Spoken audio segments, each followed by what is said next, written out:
That was a big regret for me too, because I could never open up to interact with Pac, you know, and because we had a little bit of a thing. I never could, like, even we were in a room together a couple times, I couldn't speak to him, I couldn't handle it, you know. I was the soft rapper from Philly, right, and he was Pac. Right. Wasn't man enough to handle that. Hey there, folks. Ever heard the wild story about the day Will Smith faced off against some serious tough guys and just barely made it out alive? Well, get ready for a jaw-dropping ride. You see, word on the street is that Will Smith got himself into a real sticky situation, and it wasn't just any ordinary run-in. That was a big regret for me too, because I could never open up to interact with Pac, you know, and because we had a little bit of a thing. Here's the kicker. Rumor has it that the legendary Tupac once wanted a piece of Will Smith. Yeah, you heard that right. Tupac, the rap icon, was ready to go after the Fresh Prince himself. But hold on to your hats, because this tale gets even crazier. Guess who stepped in to stop Tupac from making a move? None other than Suge Knight. Now, here's where it gets interesting. Suge wasn't just being a good Samaritan. Nope, his reasons were all about business. It's like something out of a movie, folks. So, buckle up and get ready for the juiciest story you've heard in a while. This is one Hollywood showdown you won't want to miss. It was Suge Knight that spilled the beans about some serious bad blood between Tupac and Will Smith. Yep, you heard it right. Now, you all know about the rocky road of Jada Pinkett's marriage with Will Smith, right? Well, rumor has it that the ghost of Tupac still lingers around, adding spice to their story.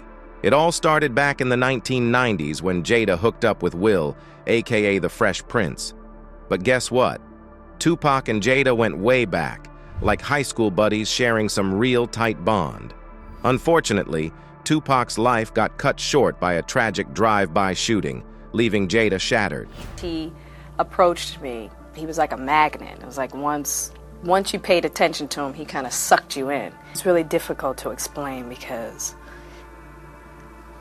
the type of relationship we had, you only get that once in a lifetime. But here's the kicker. Even in death, Tupac wasn't cool with Jada dating Will. He made it pretty clear in his music that he wasn't feeling Will as Jada's man. It's like he saw right through Will from the get-go. Tupac used his music to express his feelings, and boy, did he lay it all out. I was the soft rapper from Philly, right, and he was Pac. Right. You well, know at least what he didn't I do a mean? diss song about you or nothing. I know, right? Awful. Exactly. In one interview, Tupac straight up called Jada his heart, swearing to be her friend forever. He even said she could have whatever she wanted, even his organs. Now, that's some deep affection right there. And Jada wasn't blind to it. She knew Tupac was super protective of her, maybe even a tad jealous of Will, in a documentary, Resurrection. And while smiling, the rapper replied that Pinkett Smith is his heart and can have whatever she wants. Jada's my heart, Shakur professed. She will be my friend my whole life. We'll be old together. Jada can ask me to do anything, and she can have it. She can have my heart, my liver, my lungs, my kidney, my blood marrow, all of that. Will, on the other hand, wasn't oblivious to the situation. He openly admitted being jealous of the bond between Tupac and Jada. Can you imagine? Feeling insecure because your partner's deceased friend is still casting a shadow over your relationship? Tough spot to be in, right? No, I was deeply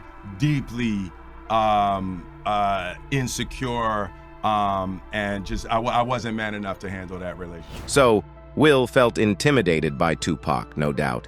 He confessed that he couldn't even muster the courage to talk to Tupac when they were in the same room. Instead, he threw himself into his work, hoping to prove himself as more than just Jada's second choice. So from the very start, Will was intimidated by Pac. He himself confessed that even though Jada had assured him on several occasions that he was very similar to Pac, he did not have the guts to speak to him, literally, even when they were in the same room. So it was like, I never could, like, even we were in a room together a couple times, I couldn't speak to him. But even with all his success, Will couldn't shake Tupac's presence in Jada's life. It's like Tupac had a permanent spot in her heart, no matter what Will did. And here's where things get spicy. Word on the street is that Suge Knight, the big shot in the music business, had Tupac's back. He was deeply involved in Tupac's career, raking in big bucks even during the notorious East-West Coast feud. Now we already know that Suge Knight is not a friend one should keep on good days, much less as an enemy. Suge knew Tupac was in bad relations with Will, but he manipulated Pac into surrendering his plans to make a dent in Will's career. We know what you might be wondering. What did Suge get from stopping Tupac to mess with Will? Well, here's a hint. An upcoming superstar with no backbone to support him and you rule underground work. The cherry on top is that your friend has already subdued him, so you can easily extort some good money from him because why not? Money never hurts anybody, right? But Suge overlooked a teeny-tiny detail that Will was also from the suburbs, so he was more than acquainted with the street lifestyle.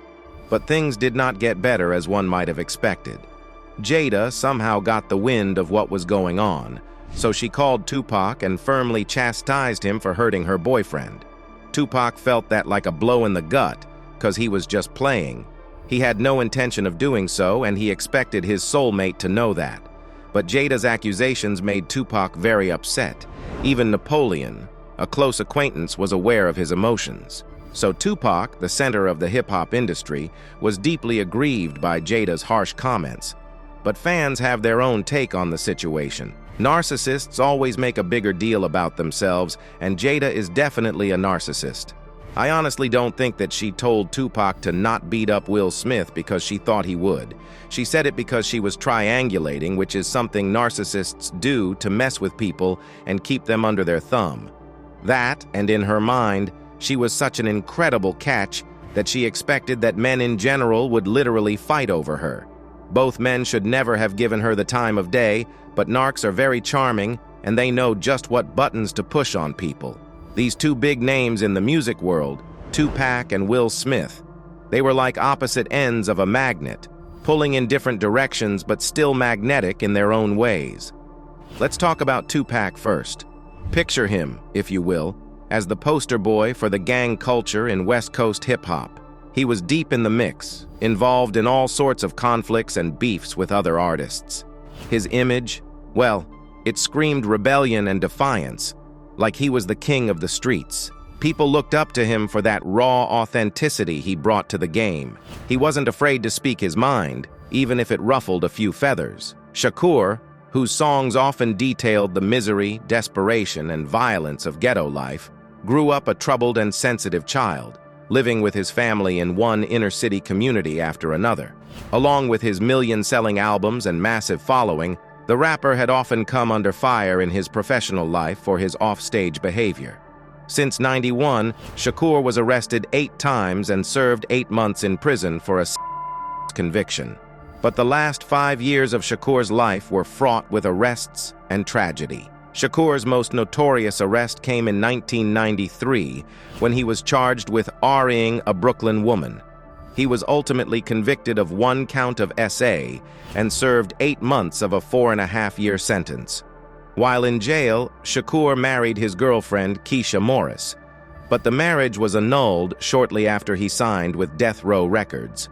Shakur was also arrested in 1993 on charges of shooting 2 off-duty police officers in Atlanta. Because of a lack of evidence, that case never made it to a grand jury.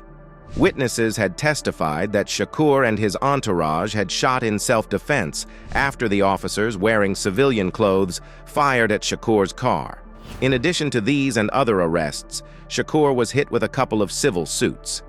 In 1992, at a festival celebrating the 50th anniversary of Marin City, a Northern California ghetto enclave nicknamed The Jungle, a confrontation occurred between members of Shakur's entourage and another group of festival-goers. A gun was fired by someone in Shakur's crew, and a 6-year-old boy was shot and unalived. No criminal charges were filed, although a civil lawsuit against Shakur and his then-label Interscope Records was settled out of court for a reported $300,000 to $500,000. That same year, lawyers defending a man accused of K-ing a Texas state trooper claimed that their client had been influenced by Shakur's first solo album, 1991's Tupacalypse Now, which contains references to violence against police officers. The trooper's widow filed a multi-million-dollar civil suit against Shakur, Interscope, and its then-parent company, Time Warner. Now let's flip the script and look at Will Smith. This dude was all about keeping it clean and family-friendly. You wouldn't catch him wrapped up in any street drama. Nope, he was the guy with the squeaky clean image, always smiling and spreading positive vibes wherever he went. His style was all about being sharp and presentable, like he just stepped out of a fashion magazine. And when it came to values, family was his #1 priority. You could say he was the role model that parents loved and kids looked up to. Here's where it gets interesting. Despite their different vibes, both Tupac and Will Smith were superstars in their own right. People couldn't get enough of Tupac's gritty lyrics and hardcore beats. He was like the voice of the streets, speaking out for those who didn't have a voice. And then there was Will Smith, lighting up the screen with his charm and charisma. Whether he was rapping or acting, he had that special something that drew folks in like bees to honey. But here's the kicker. While Tupac and Will Smith may have seemed like they were from different planets, they actually had a lot in common. Deep down, they were both hustlers, grinding day in and day out to make their dreams a reality. And when it came to talent, well, let's just say they both had enough to fill up a stadium. Now you might be thinking, how could two guys with such different images ever see eye to eye? But rumor has it, they actually had mad respect for each other. Sure, they ran in different circles, but they both understood the hustle it took to make it in the music game. All right, let's talk about beats and rhymes of two big names in the music biz, Tupac and Will Smith. Now, these two cats might have been in the same game, but they sure played it differently. We got Tupac. Now, when you listen to his tracks, you ain't getting no sugar-coated stuff. Nah, his style was raw, in your face, like he's spitting out the truth straight from the streets. He didn't shy away from the tough stuff, talking about life in the hood, the struggles of being black, and the real deal on gang violence. When Tupac rapped, you knew he was keeping it real. This guy was like a poet with a mic. He didn't just rap, he poured his heart out. When he spit his rhymes, you felt every word deep down. His songs were like windows into his soul, sharing his struggles, his dreams, and his take on the world. People didn't just listen to Tupac, they felt him. Now, let's switch lanes to Big Willie Style, aka Will Smith. This dude brought a whole different vibe to the scene. His jams were like a breath of fresh air, all upbeat and catchy. None of that heavy stuff here. Nah, Will was all about feel-good tunes, pumping you up with messages of self-belief, success, and just having a blast. You could blast his tracks on the radio, and everyone would be nodding along. The Fresh Prince himself. Will brought the fun to the rap game. His words were like a good laugh with your buddies. He didn't get all serious like Tupac. Instead, he kept it light and breezy. Will's flow was smooth as silk, and his stories had you nodding your head and grinning from ear to ear. You couldn't help but groove to his tunes. Now, what made these guys stand out wasn't just their words, but how they said "M." Tupac had this fire in his belly when he rapped. You could hear the passion in every bar. It was like he was preaching truth straight from the heart, and you couldn't ignore it. And then there was Will, cool as a cucumber. His delivery was like a smooth ride on a sunny day. He had this charm that just drew you in, making you hang on to every word like it was the best joke you ever heard. So, what's the big difference between these two? Well, it's like this. Tupac's all about the struggle, the pain, the realness of life in the hood. Meanwhile, Will Smith's more like your hype man, cheering you on, telling you that you can conquer the world. But here's the kicker. Even though they were different as night and day, both Tupac and Will Smith left their mark on the world. They changed the game, opening doors for others to follow. Tupac made people think, made them question the world around them. Will Smith made them smile, made them believe anything was possible. Rumor has it, if it wasn't for Tupac, hip-hop might have stayed stuck in the underground. And if it wasn't for Will Smith, it might have never reached the heights it did. Here's where it gets juicy. These two icons coming from different worlds showed that music isn't just about beats and rhymes. It's about speaking your truth no matter who's listening. And that's a cultural impact that'll last a lifetime. Now Tupac, he was something else. Even though he left this world too soon, his mark is still huge in hip-hop and everywhere else. He didn't just rap, he spoke truths and fought for what he believed in. People couldn't get enough of his tunes, his activism, and just him being him. All right, talking about Tupac Shakur's death, so here's what went down before Shakur got shot. It all started on September 7th, when he went to see a big boxing match with his buddy Suge Knight, the big shot behind Death Row Records. Tyson knocked out Selden real quick, like in just 2 minutes. After the match, Shakur and his crew, including some bodyguards, had a run-in with this guy outside. Things got heated real fast, and they ended up throwing punches. Then they swung by the Luxor Hotel, but nobody knows why. After that, they went to Knight's place to change for this youth event against gangs. It was happening at Knight's club, Club 662, you know, the one with Mob, on the phone pad. So, a couple of hours later, Knight's driving his fancy BMW with Shakur in the passenger seat. They're heading back downtown, followed by a bunch of other cars from the crew. Around 11:15, this white Cadillac pulls up next to them, and bam! Shots fired, hitting Shakur 4 times. Some say the crew shot back. The Cadillac peels out, and Knight speeds off, even though he's grazed by bullets. Cops nearby hear the shots and chase after them.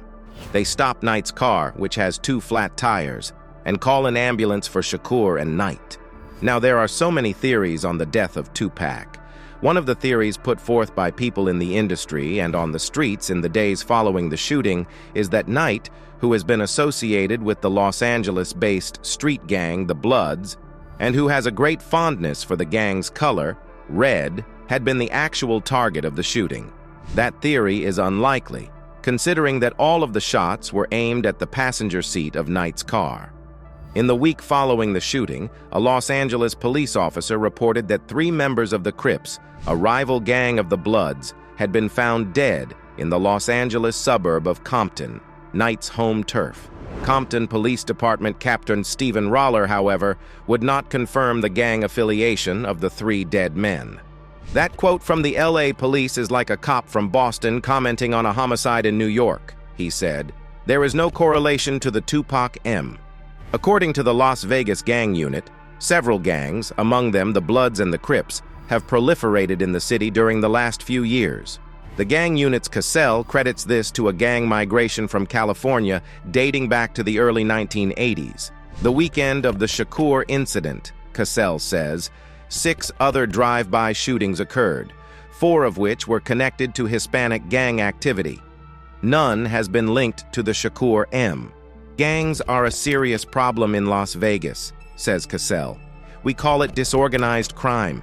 Everything they do seems random, but they are very powerful and violent. A twist on the gang theory is that Shakur may have been unalived as a warning to Knight. Often, according to sources, rival criminals will execute individuals who are valuable to their foes in retaliation for wrongdoings. Knight is indeed no stranger to crime.